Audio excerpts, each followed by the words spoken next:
জাতীয় ফল কাঁঠাল বাচ্চারা একদমই পছন্দ করে না। তো আজকে আমি একদম বাসার অবহেলিত জিনিস জাতীয় ফল কাঁঠাল দিয়ে কেক তৈরি করে দেব। একদম কেকটা তৈরি করার আগে নিমিষেই শেষ করে ফেলবে বাচ্চারা, আর কখনো অবহেলা করবে না। তো আসলে বাসায় অনেক সময় কাঁঠাল নিয়ে আসে, এরকম একদম নরম হয়ে যায়, কেউ খেতে চায় না। আর বাচ্চারা তো বিশেষ করে কাঁঠাল এমনিতেই পছন্দ করে না, অনেক সময় বলে যে কেন জাতীয় ফল করলো এই কাঁঠালটাকে। আসলে এরকম অনেক বাচ্চাই আছে কাঁঠাল খেতে চায় না। তো আজকে আমি কাঁঠাল দিয়ে বাচ্চাদের জন্য কেক তৈরি করব।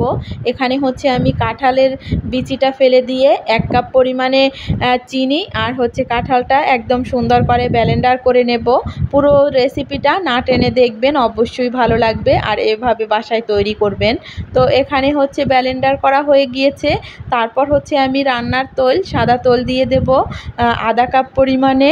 আর এখানে হচ্ছে বেকিং পাউডার দিয়ে দেব হচ্ছে আধা চামচ, আর বেকিং সোডা আধা চামচেরও কম, 3 ভাগের 1 ভাগ। আর 1 কাপ পরিমাণে সুজি, আর আধা কাপ পরিমাণে ময়দা, আর একটা ডিম, আর হচ্ছে একটু লিকুইড দুধ দিয়ে সুন্দর করে হচ্ছে একদম ব্লেন্ডার করে নেব। এইভাবে ব্লেন্ডার করা যখন হয়ে যাবে তখন একটা বাটি নিয়ে সুন্দর করে তারপর হচ্ছে একটা কাগজ দিয়ে তৈলটা দিয়ে দেব। তৈলটা দিয়ে একটু সুন্দর করে ব্রাশ করে দিবেন, আমি হাত দিয়ে দিয়েছি। তারপর হচ্ছে এভাবে বেটারটা কেকের বাটিতে ঢেলে সুন্দর করে হাত দিয়ে একটু সেট করে দিবেন, যাতে অনেক সময় দেখা যায় কেকটা সেট না হলে এক জায়গায় ফুলে যায় আর এক জায়গায় হয়ে থাকে। তারপর হচ্ছে চীনাবাদাম আর হচ্ছে কিছু কিশমিশ দিয়ে ভালো করে ঢাকনা দিয়ে ঢেকে আধা ঘন্টার জন্য, প্রথমে 5 মিনিট হচ্ছে ফ্রাই প্যানটা গরম করে রেখেছি। তারপর হচ্ছে আধা ঘন্টার জন্য আমি একদম ঢাকনা দিয়ে ঢেকে, এখন এই যে দেখেন কত সুন্দর একটা কালার আসছে, আমি নিজেই তো অবাক হয়ে গেছি, একদম চকলেট কালার আসছে।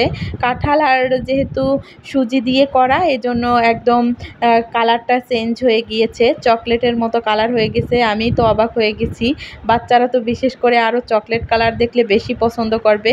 এখানে কিন্তু আমি কোনো চকলেট কালার দেই নেই, এমনিতেই কিন্তু কালারটা চেঞ্জ হয়ে গিয়েছে। এই যে গরম ছিল একদম, সাথে সাথে করছি তো এজন্য ধরা যাচ্ছিল না। আর এতটা পরিমাণে দেখেই ভালো লাগছিল, মনে হচ্ছিল যে এতটা পরিমাণে সফট হয়েছে কি আর বলবো, দেখেই বোঝেন আপনারা যে কতটা স্পঞ্জ হয়েছে। আর আসলে এতটা পরিমাণ লোভনীয় দেখাচ্ছিল।